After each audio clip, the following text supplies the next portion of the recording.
In my heart there was a kind of fighting that would not let me sleep. Methought I lay worse than the mutins and the bilboes, rashly, and praise be rashness for it. Let us know our indiscretion sometimes serves us well, when our deep plots do pall, and that should not teach us. There is divinity that shapes our ends, rough, hew them how we will. That is most certain. Up from my cabin, my sea gowns scarfed about me, in the dark, groped to find out them, and my desire fingered in their packet, and in fine withdrew to mine own room again, making so bold, my fears forgetting manners, to unseal their grand commission. Larded with many several sorts of reasons, importing Denmark's health and England's too, with such bugs and goblins in my life, that on the supervised no leisure bated, no, not to stay the grinding of the axe, my head should be struck off. Is it possible? Here's the commission. Read it at more leisure, but wilt thou hear me how I did proceed? I beseech you. Being thus bended around the villainies, ere I could make a prologue to my brains, they had begun the play. I sat me down, devised a new commission, wrote it fair. I once did hold it, as our statists do, a baseness to write fair, and labored much. How to forget that learning, but sir, now it did me yeoman's service. Wilt thou know the effect of what I wrote? Aye, my good lord.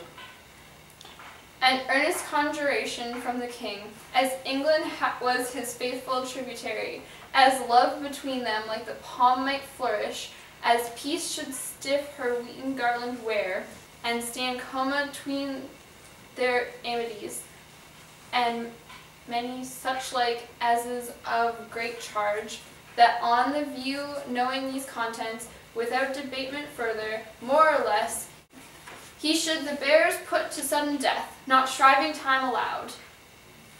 How was it sealed? Why, even that was heaven-oriented. I had my father's signet in my purse, which was the model of the Danish seal. Folded at the writ up in the form other than subscribed gave the impression, placed it safely, the changing never known.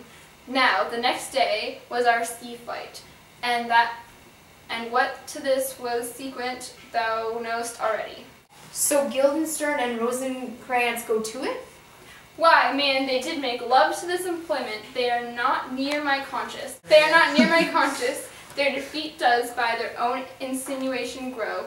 'Tis dangerous does by their own insinuation grow. 'Tis dangerous when the baser nature comes between the past and felt incensed points of mighty opposites. Why, what a king is this? Does it not, think thee, stand me now upon? He hath killed my king and whored my mother, popped in between the election and my hopes, thrown out of his angle for my proper life. Is't not perfect conscience to quit him with his arm, and isn't not to be damned to let this canker of our nature come in further evil? It must be shortly known to him from England. What is his business there?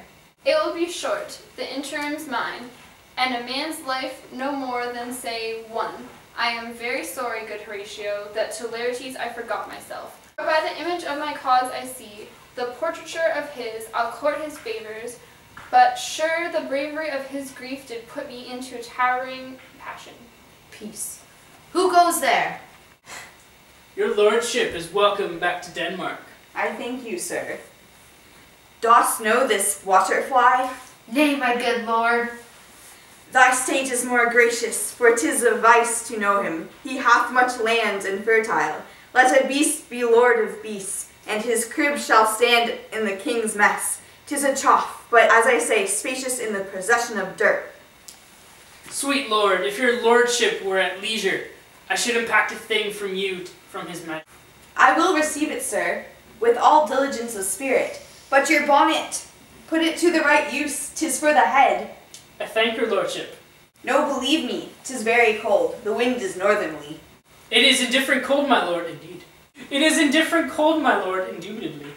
But yet methinks it is very sultry and hot for my complexion. Exceedingly, my lord, it is very sultry. As for I cannot tell. My lord, his majesty bade me signify to tell you has laid a great wager on your head. Sir, this is the matter. I beseech you, remember. Nay, my good lord, for mine ease and good faith. Sir, here is a newly come to court Laertes. Believe me, and as absolute gentleman, full of most excellent difference, of very soft society and great showing. Indeed, to speak feelingly of him, he is the card or calendar of gentry, for you shall find in him the continent of what part a gentleman would see. Sir, his definement suffers no perdition in you, though I know to divide him involuntarily would thy dizzy arithmetic of memory, and yet but yawn neither, in respect of his quick sail. But in the verity of extolment, I take him to be a soul of great article, with his infusion of such darth and rareness, as to make true diction of him his semblum as a mirror. And who else would trace him? His umbrage, nothing more. Your lordship speaks most infallibly of him. The concern is, see, sir, why do we wrap the gentleman in more rarer breath? Sir? Is it not possible to understand in another tongue? You will do it, sir, really. What imports the nomination of this gentleman? Of Laertes? His purse is empty already. All golden words are spent. Of him, sir. I know you are not ignorant. I would you did, sir. Yet in faith, if you did, it would not much approve me. Well, sir? You are not ignorant of what excellence Laertes is. I dare not confess that lest I should compare with him in excellence, but to know a man well were know himself. I mean, sir, for his weapon, by the imputation laid on him by them. In his meed he's unfellowed. What is his weapon? The rapier and dagger. That's two of his weapons, but well? The king, sir, hath wagered with him 6 Barbary horses, against the which he was impalmed, as I take it, 6 French rapiers and poniards with their assigns as girdle hangers, and so 3 of the carriages in faith are very dear to fancy, very responsible to the hills, most delicate carriages, and of very liberal conceit. What do you call the carriages? I knew you must be eyed-fied by the margin ere you had done. The carriages, sir, are the hangers. The phrase would be more germane to the matter. If we could carry the cannon by our sides, it might be the hangers till then. But on 6 Barbary horses against 6 French swords, there are signs and 3 liberal, conceited carriages. That's the French bet against the Danish. By this is impawned, as you call it. The king, sir, hath laid that in a dozen passes between yourself and him. He shall not exceed you 3 hits.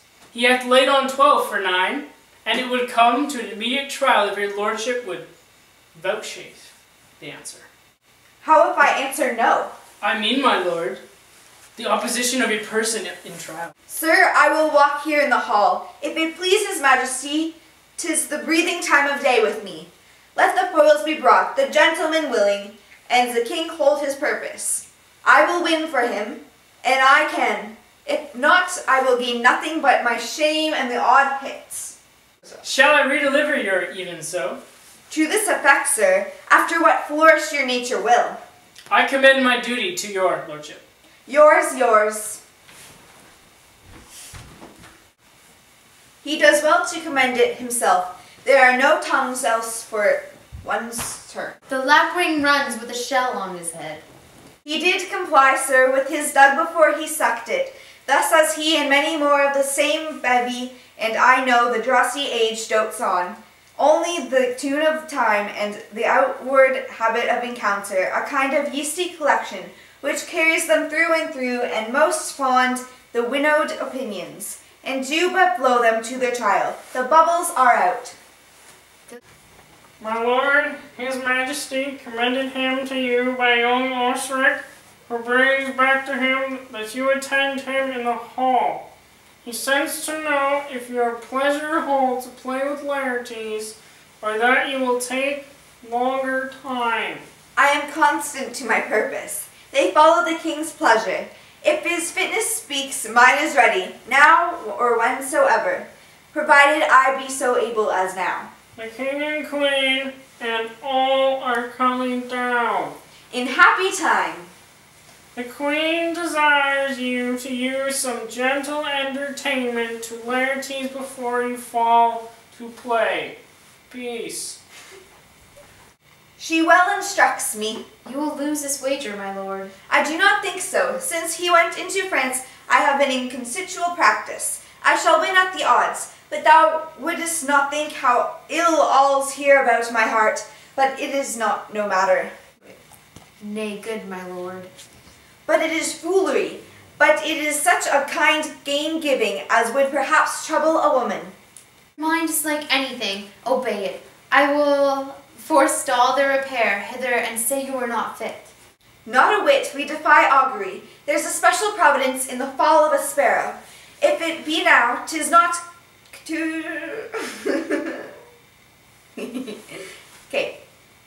Not a whit. We defy augury. There's a special providence in the fall of a sparrow. If it be now, 'tis not to come. If it be not to come, if it will be now.